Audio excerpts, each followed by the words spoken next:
like a hurricane. You're a force I can't explain, and everything just bends to your will.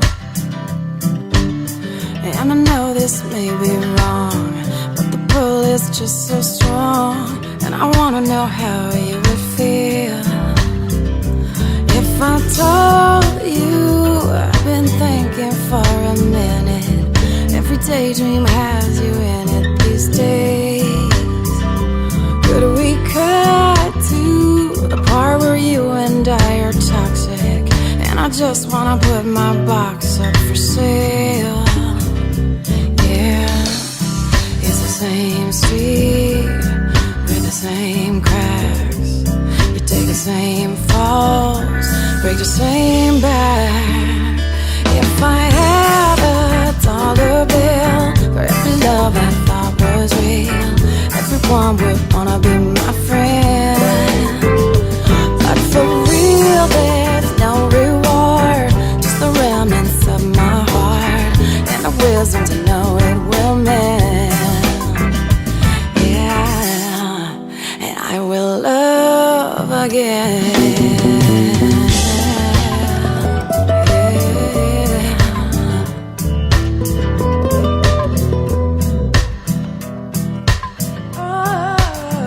Every new relationship is a shot to rewrite the script. You keep the parts at work and toss the rest.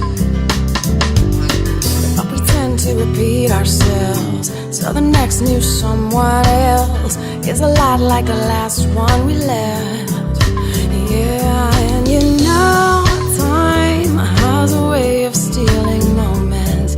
We forget them from the lessons we've learned. But remember how we were back when we owned it, 'cause you don't wanna think we're close to the dirt. Train on the same tracks, and it's too late to turn back. If I had $1 bill for every love I thought was real, everyone would wanna be my friend. But for real, there's no reward, just the remnants of my heart and the wisdom to know it will mend. Love again.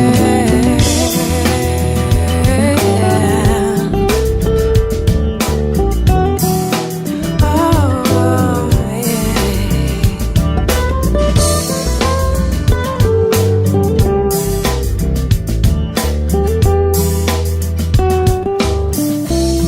It's the same street with the same cracks. You take the same falls to turn back. If I had $1 bill for every love I thought was real, everyone would wanna be my friend. But for real, there's no reward, just the remnants of my heart and the wisdom to know it will mend.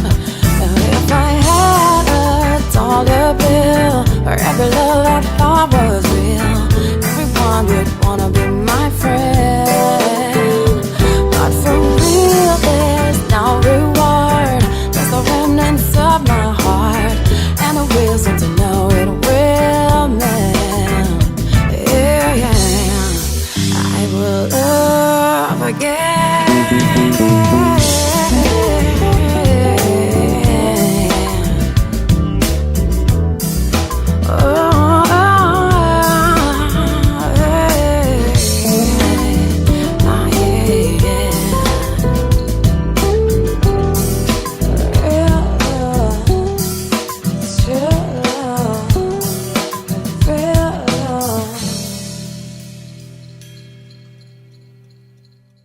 It's Artist Direct here on FM 100.5, brought to you as always by our friends at Singing Hammers Construction.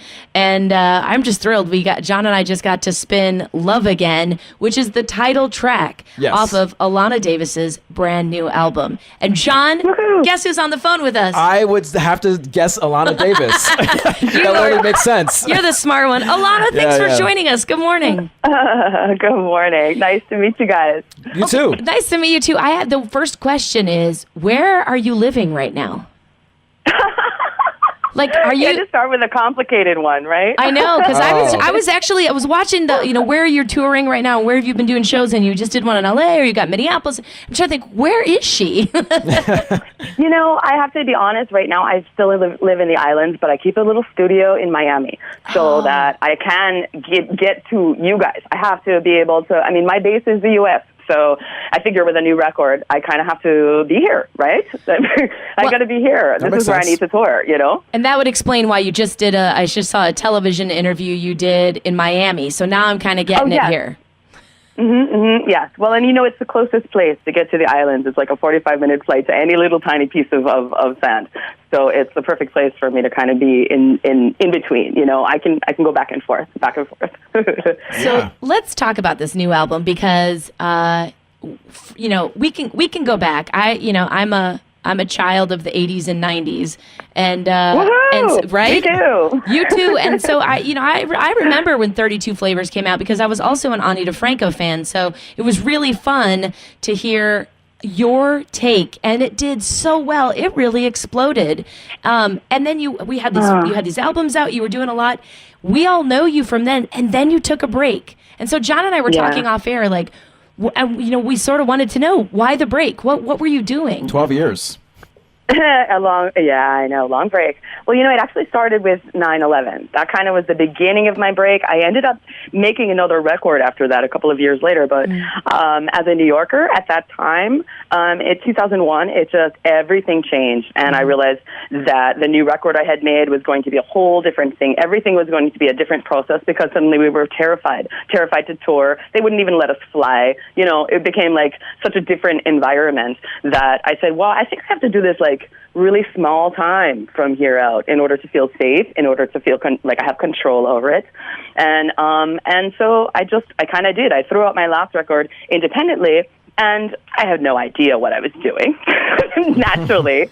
So I toured on it the best I could with the $10 in my pocket after making the record, And then I said, you know what? I gotta go figure this out. I gotta figure this out somewhere. So, and I literally almost spun the globe, literally, and decided where to go. And I ended up in Jamaica, which for me, I don't know, I've always been a reggae fan, so I said, you know what? I need to go hear music. I need to go be inspired by people again. I need to just have this be a simple process again and see if I can create something that's organic so that I can love music and love the business, which of course, people hate the business. It's famous, like musicians hate the business. I don't want to hate the business. How am I going to make music and hate the business, right? I got to find an angle on it in which I enjoy. So I had to take a step out, and now I'm back with a sort of a different take on it. I don't really want the same things. I really kind of just want to reconnect with the people that are real music people, because we really do have some here, and I want it to be new, I'll decide what the business is. Okay. I love that. That's a good philosophy. That might be my favorite line. I'll decide what the business is. Yeah. Now, Alana, so Alana, I was looking into your background here, and I loved how you sort of got into music. It looks like pretty naturally, right? Yeah. It looks like Tell us about your mom. It looks like your mom and Stevie Wonder were sort of were two big influences in your childhood growing up. Yes, they were massive. I mean, Stevie Wonder is probably still. Is up there in my top three. Always will be, for sure. And he was a piano player. Is a piano player. My dad was a piano player, and they used to be great friends. And unfortunately, I was never there. Or don't remember, maybe I was too young for the jam sessions that they would have at my house. But I definitely got the impression from my mom growing up that music was, a part of what we do, and I knew the stories about my father being close with Stevie Wonder and my father being close with Miles Davis and all sorts of pretty influential musicians. And I don't know. I mean, she didn't ever want me to be a musician because, of course, we never make money. We're never happy. We're miserable. We do drugs. We always have problems. It's like she didn't want that for me. But I think without meaning to, she kind of showed me that actually who I am. Right. You know? That's so funny. Yeah, it's silly, but she was right. I mean, this is like, honestly, it was her life too. You know, that was it. I mean, you know, when she moved to the village in like the 60s, you know, she was like that hippie chick with like a guitar on her back, you know, looking for gigs. And it's like, you know, there was a time where you could just love music and you could start a career. And so those are the kind of people I come from. So naturally, the business is, you know, I'll define that, right? I mean, who is the business to define the music? Let's be honest, it should go the other way around. So is that where Love Again comes from? Because I think whenever we hear love in a song, we automatically think love of a person. But is it more than that? Is that what this album is, to like find that love of music again? Yeah, it really is. It really is. I mean, I'm not going to lie. I mean, you know, there's also that process of you know, the relationships that we go through. Yeah. But you know, your relationship with music is just one more of those relationships, or your relationship with the industry, the relationship with listeners. You know, it's all, I kind of see it as a cycle that I think in this video, we just made a video for it and we displayed it just like as if it was about relationships, because maybe that's the simplest way, maybe that's the most relatable way, but for me, definitely, I wouldn't be back if I didn't find my love again for music, right? Absolutely. So it's all in there, you know, that's all in there for sure. So I have to, last week we had Ken Valdez on Artist Direct, and Ken and I had a chance to meet, you know, because of music, but through that, I have to be honest, I wish I could send you a clip, maybe I will, of Ken getting all fangirl, and I'm sorry, Ken, I know you're a big buff, you know, scary dude, but he got all fangirl. Am I right, John? When he was talking about Alana, he was like, I love, and he went on, and he said back when, you know, the first time he heard you, until working with you now, that he didn't even mind that he sounded all fanny, because he was absolutely pulled by the sound of your voice. And I have to wonder, what has it been like reaching out to work with other musicians, including Ken, who's obviously been doing quite a bit with what you're working on? It's beautiful. I mean, this is part of why I feel so good and why I'm on the phone giggling with you right now, right? Because I mean, I really have so far, I've only been working with people who do remember me and know kind of what I'm about, and I'm totally just about the music. I mean, it's ironic that I came out in the 90s when my label really wanted me to be a pop star, and they couldn't have picked a more reluctant person to become a pop star. Coming from jazz roots, it was like, what? What? Pop? What is pop? Popcorn? What? I didn't even understand. So yeah.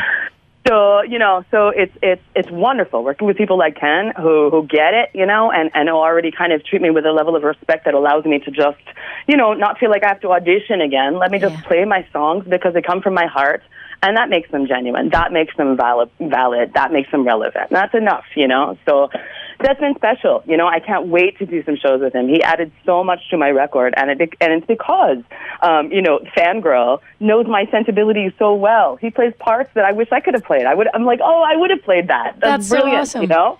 It's great when you can really speak that language with another musician. And I have to say, I thought it was really impressive that, and Ken doesn't know I'm going to give him a compliment here, that when he spoke of you with that respect you just spoke about, that you just said yourself, because I think a lot of women musicians get sort of pegged as, well, that's the chick singer, as if that's somehow not an instrument of its own and not worthy of a respect of its own. And so it was refreshing to hear him have that real appreciation of your sound. It's true. It's really true. And, you know, it's such a bummer as a woman. I mean, I guess it's natural to get lumped with female artists, and that's fine. Yes, I'm a female artist, but I don't think the fact that I'm a female means that my music is chick music and that's it. I mean, I don't live in a world full of only chicks. I have actually lived, you know, with some men. I've actually collaborated with men, you know, like, and my favorite artists, ironically, I think are probably mostly men, you know. It's like, it's kind of funny, and it's still the same way today, you know, as it was 20 years ago. Like, if you look at my Spotify page, you know, it's Paula Cole, it's Edie Brickell, it's all these chicks, and it's like, where's the guys? Like, why? I don't know why they have to shove us off to the side like that. And I don't think it's intentional, but it sure does seem to happen, doesn't it? It does. It does. So it's nice to see when other musicians have that respect. Yes, and just respect me as a musician, you know, gender aside, you know, that's wonderful. It feels so good, you know. So he's special that way. He is. Yeah. So Alana, you first broke out in the '90s, correct? Am I? Yeah, so I have to tell you, Alana, Jon, how old are you? I'm 26. So he's a I know. I'm a baby. Yeah. So just to be clear, I'm the old one here that is very Oh my aware. God.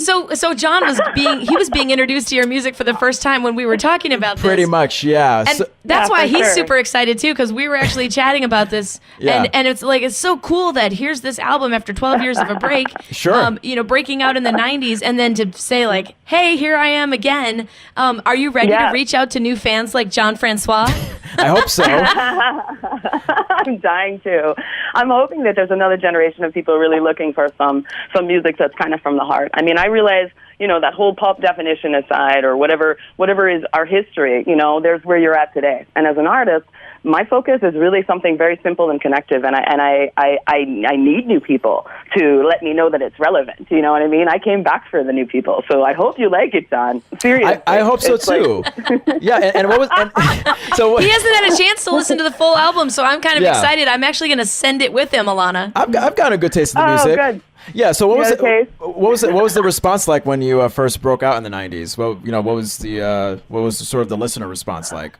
Oh, I don't know. I was so scared at that time. I was like 22. I didn't even know. I was just scared. I knew that Elektra Records was able to get me in front of a lot of people. Yeah. But I'll tell you what, as having grown up as like an outsider kid, I really didn't have any friends. I was like the geek in the corner. Right. But all of a sudden, people telling me I'm great and people want to come to my shows. I didn't believe in a lick of it. I didn't buy it. I didn't understand it. Like I would sit there going, okay, I'm gonna sing my songs and smile because I appreciate your love, but I really didn't understand it, and I wasn't really ready for it. It kind of all happened a little too fast, which is, just how it goes. I say youth is wasted on the young, right? I didn't get it. I really didn't get it. Does that make you more appreciative of this new opportunity?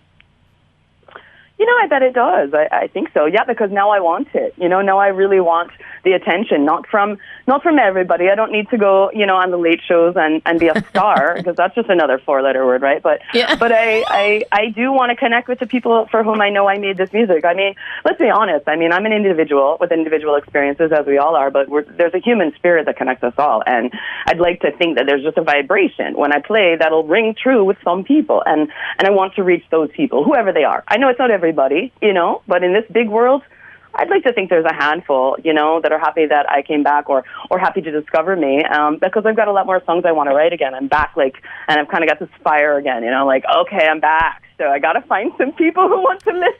Well, really we're gonna help you do that right here on FM 100.5 because that's exactly what Artist Direct is. And first of all, I know Jon and I are just thrilled and grateful that you took the opportunity to chat with us. Right, I have to right. thank Ken Valdez for that too. But Thank you. We're excited for you, and we've got the album here. Our music director has it, so we'll go ahead and give some Fantastic. spins to it. I think Thank you. yeah, I mean, from my perspective, it's really cool to hear the Alana Davis sound of the 90s in that you have your own unique style, but with the Alana Davis wisdom of your 40s.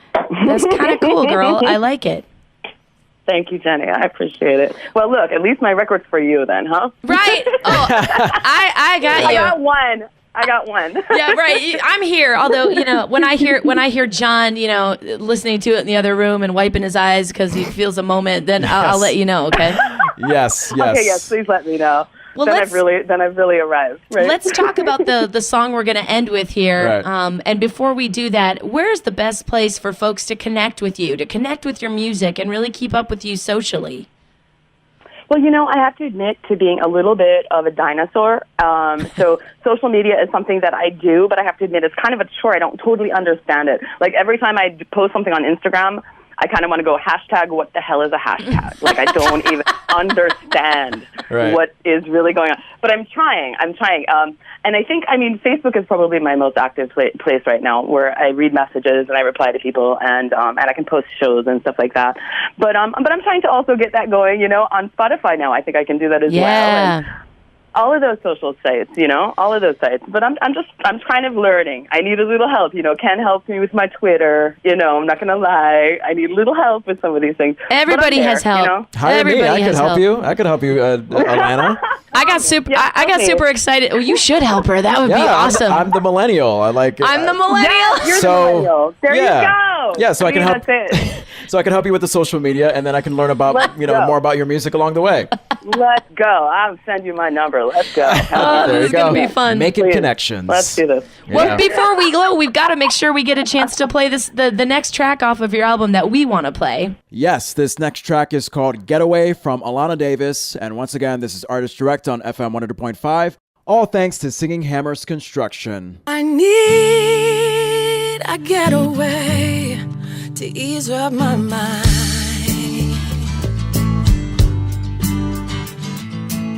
I'm going back to that beach near Ochi, where I can lose all sense of time.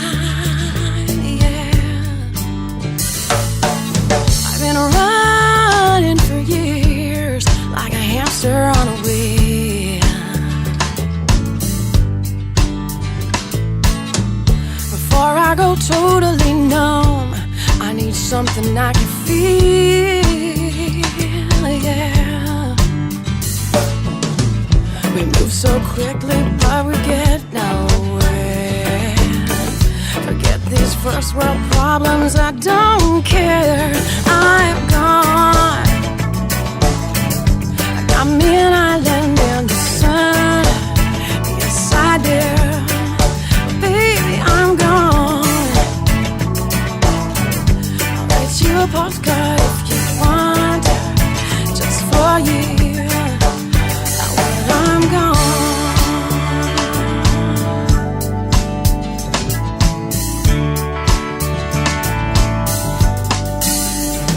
I keep your picture with me, darling. You know there's no one like you. But there's this strain on me, this pain. I free myself, and I got to see it through. Yeah. Mostly packed, and I got a little money saved. Oh yeah, just enough to get me started, and enough to get away. Yeah. It's alright if I'm on my own. It doesn't bother me where I'm going. I'm gone. Got me an island in the sun. Yes, I do. Yes, baby, I'm gone. I'll write you a postcard if you want, just for you. Oh, but I'm gone. Yeah.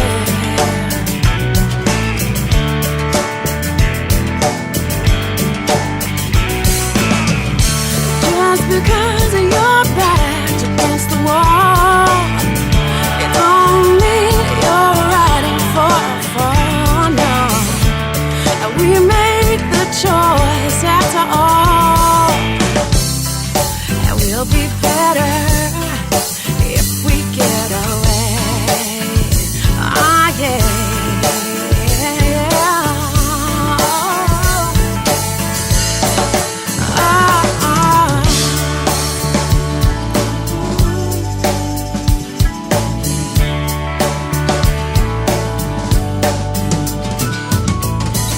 We move so quickly, but we get nowhere. Oh no, forget this stressed out nonsense. I don't care.